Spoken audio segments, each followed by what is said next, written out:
দেখো তো, গাছটাকে চিনতে পারছো? এটা কি গাছ? চিনতে পারলে না?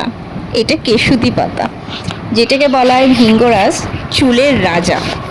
অনেক দিন ধরেই দেখছি দোকানের সামনেই জঙ্গলটার মধ্যে 4টে গাছ হয়ে রয়েছে, কিন্তু ছোটবেলায় প্রচুর মেখেছি, গাছটা চিনতে একটু অসুবিধা হতে মাকে জিজ্ঞেস করলাম।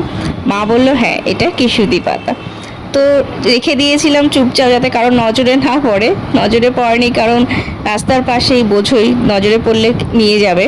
তো সময়ের অভাবে মাখা হচ্ছিল না, তো ছুটির দিন খুঁজছিলাম, তো আজকে ছুটির দিন, তাই পাতাগুলো তুলে নিয়ে আসলাম, আর তার সাথে তুলে নিয়েছি কারি পাতা।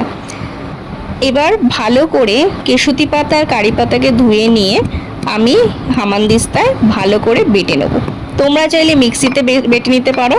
আমার কাছে এই মুহূর্তে মিক্সি নেই, কারণ মা রান্না করছে, মিক্সি ফাঁকা নেই, তাই আমি হামানদিস্তাতে এটা রসটাকে বের করে নেব। আমি কিন্তু এর মধ্যে কোনো রকম জল দিইনি।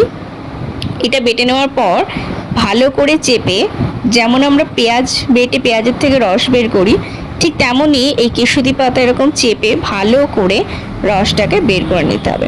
কেশুতি পাতা আর কারি পাতা সম্পর্কে না বললেই চলে, কারণ আমরা মোটামুটি সবাই জানি এখন এই কেশুতি পাতা কারি পাতা সম্পর্কে, যে আমাদের চুলের জন্য কতটা ভালো।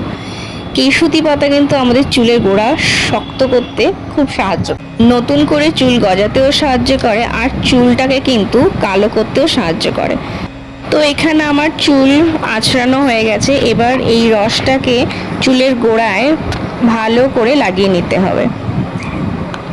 তারপর 30 থেকে 45 মিনিট ওয়েট করার পর শ্যাম্পু করে নিতে হবে, আর এটা সপ্তাহে একদিন করে ব্যবহার করলেই যথেষ্ট। তো দেখো, আমার কিন্তু পুরো মাথায় রস লাগানো হয়ে গেছে।